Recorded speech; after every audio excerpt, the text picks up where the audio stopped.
The dark entrance, the locked door, the empty room. I had a feeling that would happen.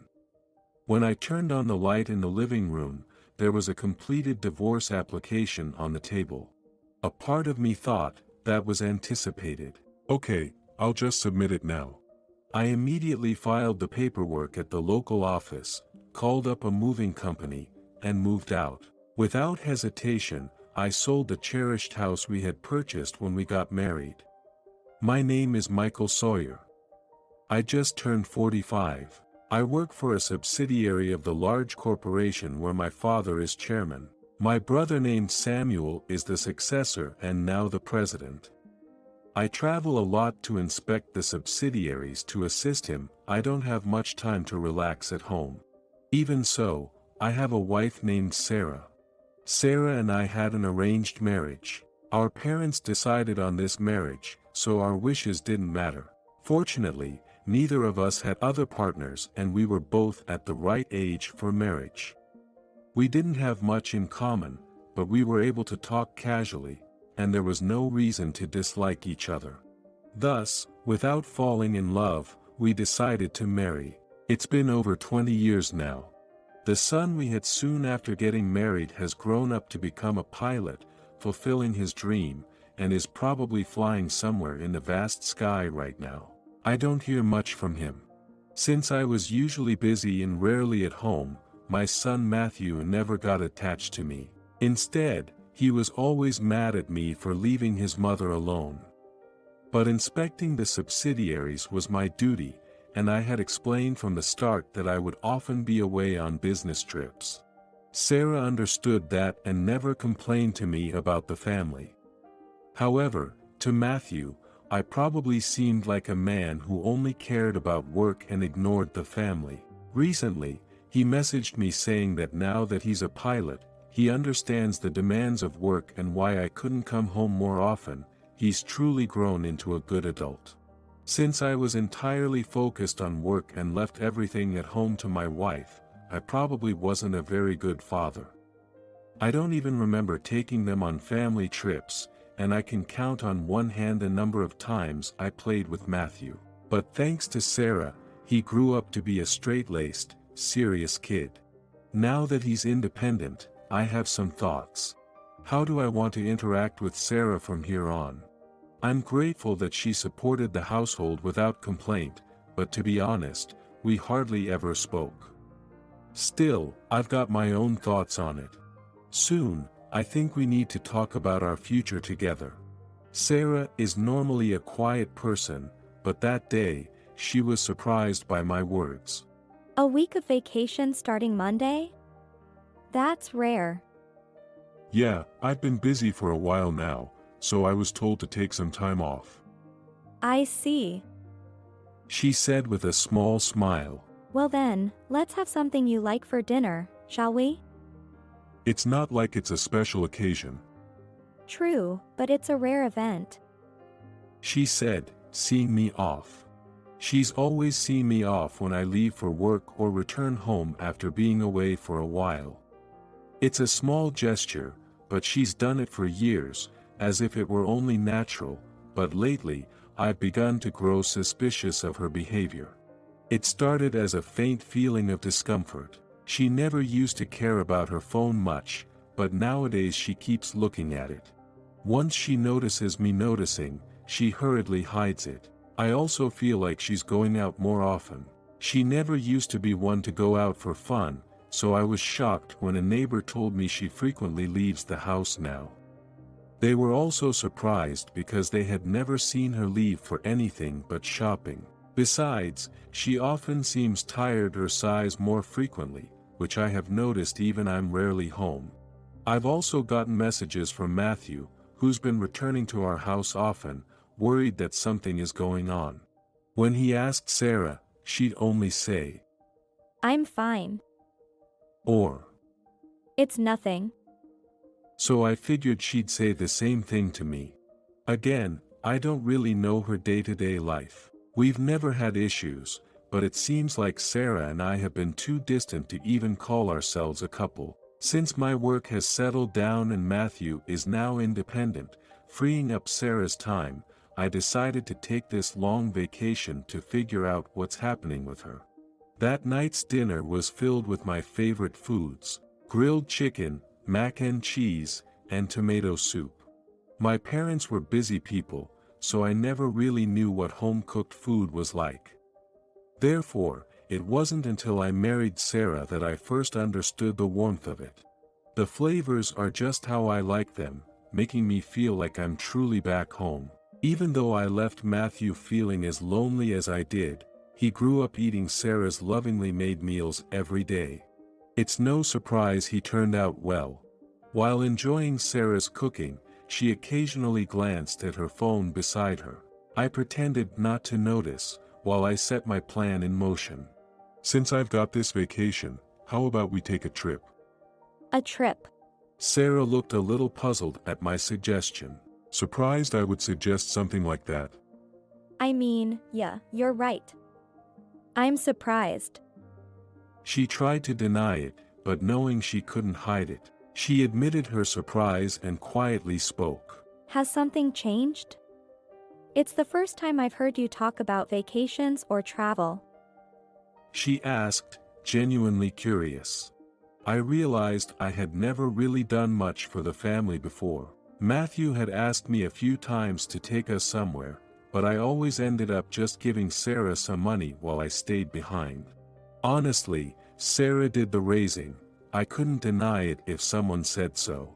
I left all household matters to her and focused on work, assuming everything would be fine as long as I provided enough.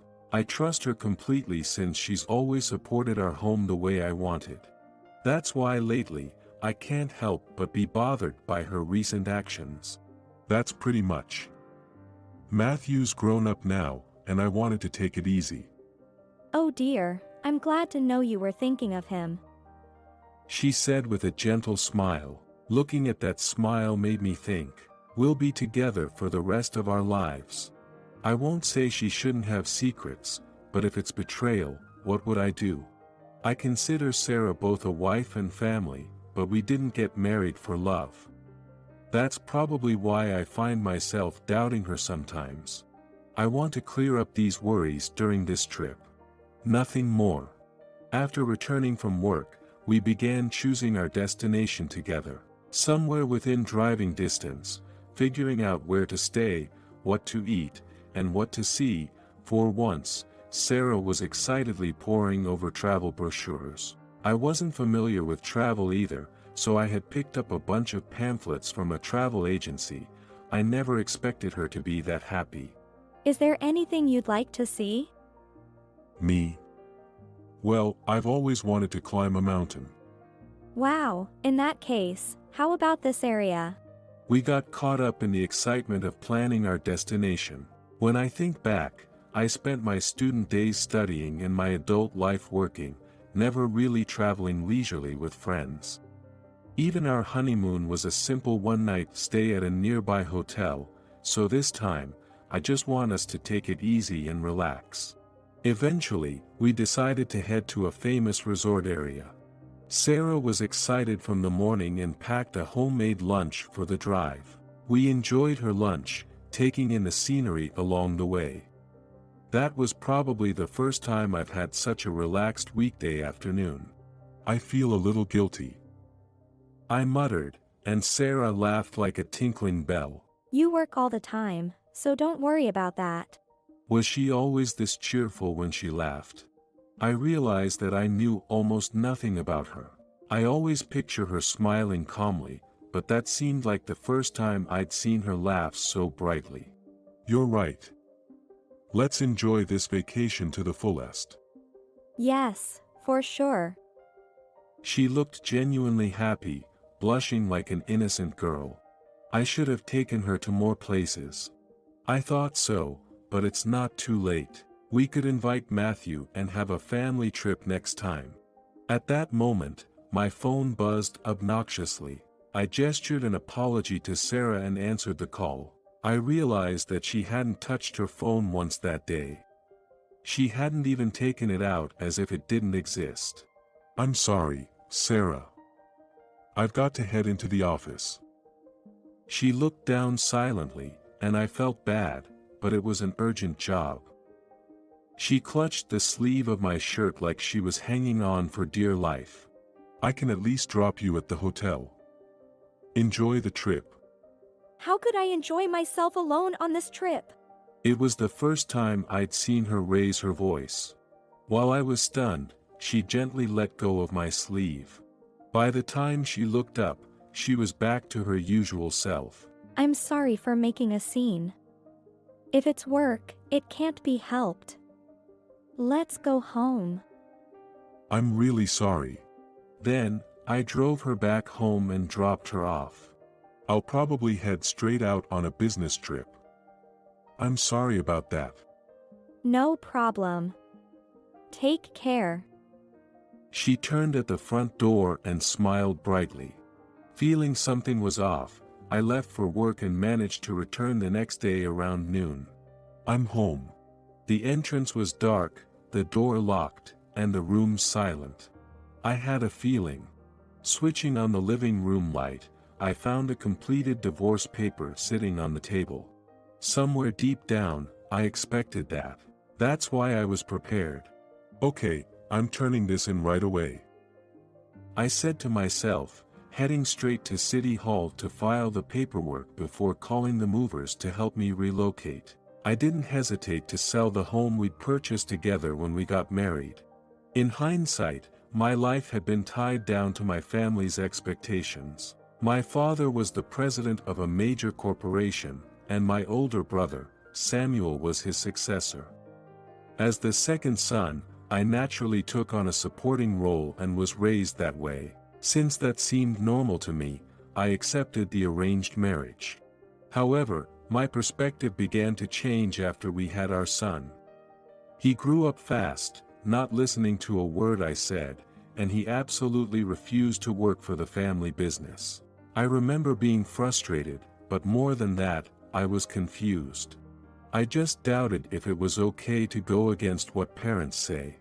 I grew up just following my parents' orders and stayed on that path. Matthew's freedom was so refreshing to me. Sarah was probably the same way. We both froze in surprise, but it was Sarah who snapped back to reality first. Why would you say that? She asked, her expression deeply puzzled.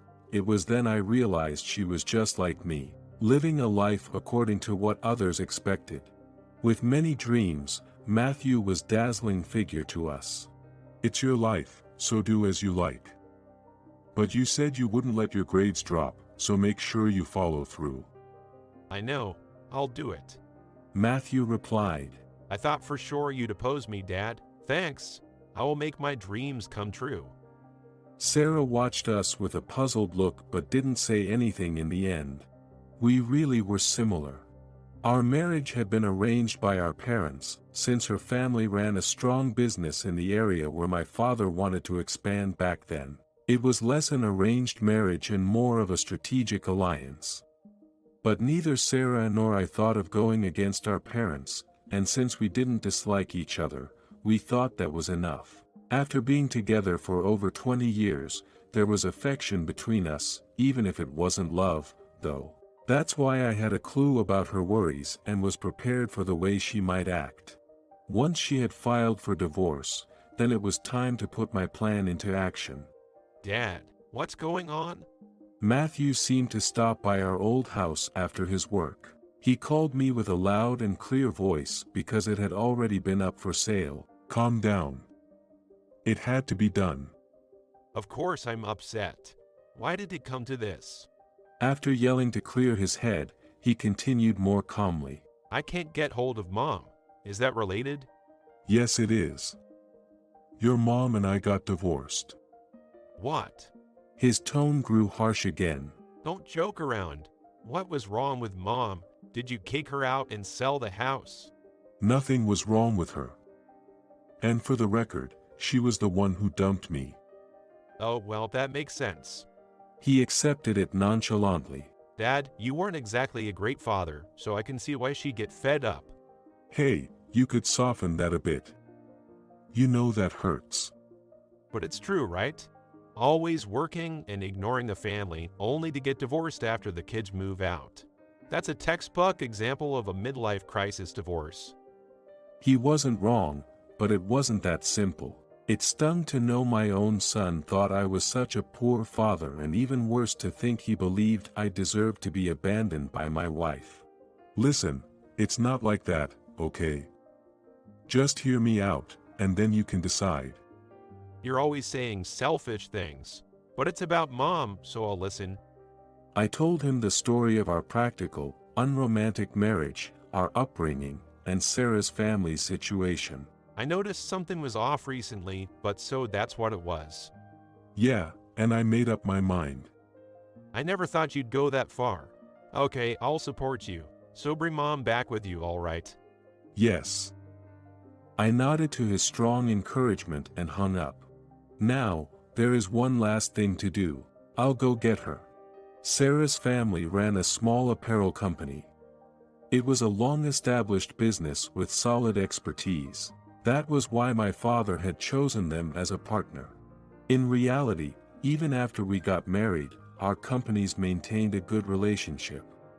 However, in recent years, Sarah's family business began to falter and my father's company decided to withdraw from the apparel industry. Although we had supported her family's business, mounting difficulties in recovering costs and a string of failed ventures led to its bankruptcy.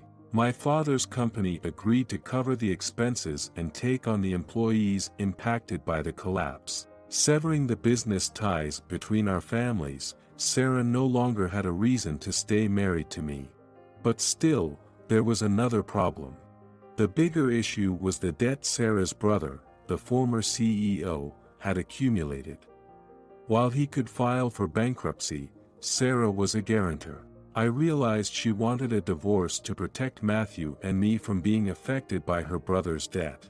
I'd begun to notice something was off with her and slowly pieced that together. She didn't tell anyone and silently left. She was probably glued to her phone to sort out the debt repayment. I knew she had really looked forward to that trip we'd cut short. She must have thought of it as our last memory together. But I wouldn't let it end that way. We could make more memories from here on. I headed to a small apartment. When I rang the bell, I heard a small voice and the door slowly opened. Standing there was Sarah. Michael. Why are you here? I filed the divorce papers. We're not married anymore. I see, that's good. I didn't want to trouble you too. She said, her sad smile still worried about us. I paid off all the debt you guaranteed. What? She looked up at me in confusion. I sold the house. It was yours as much as mine, so using that money to clear the debt is only fair, right? But, was that enough? I covered the rest with my severance pay. She let out a cry. How could you? I never asked for that. I didn't want to burden you. It's not a burden. My firm words left her speechless. It's not a burden.